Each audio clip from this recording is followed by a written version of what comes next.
Okay, here we have a pretty classic problem from a Physics 1 class, or a first year class, or maybe an AP Physics class in high school.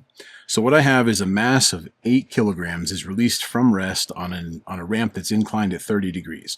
There's no friction on the ramp, and I'm letting g be equal to 10 meters per second squared instead of 9.8.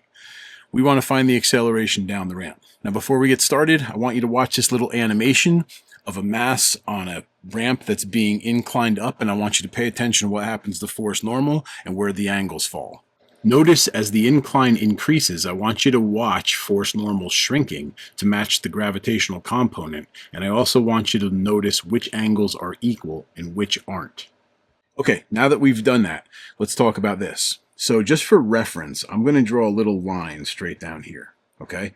Now, when I put that in, that's at a right angle to the base, and this angle right here would be 60 degrees. Okay, so now let's put in our vectors. The first vector that we have, so that vector is mg, which in this case is going to be equal to 8 times 10, which is 80 newtons. Now the other vector that we have that's important to us is force normal, and there that is. Okay, now notice that's perpendicular to the ramp, so we're going to call this force normal.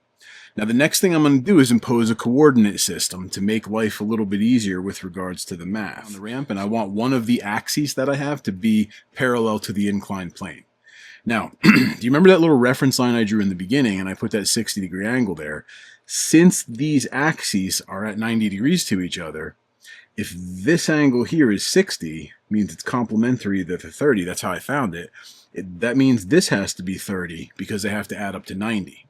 Now, when I break this vector up, okay, there's going to be this component coming this way, and this component coming this way.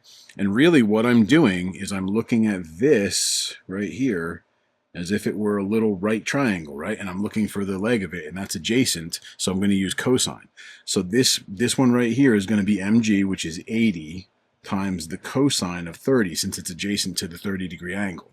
So that turns out to be, when I calculate that, 69.3.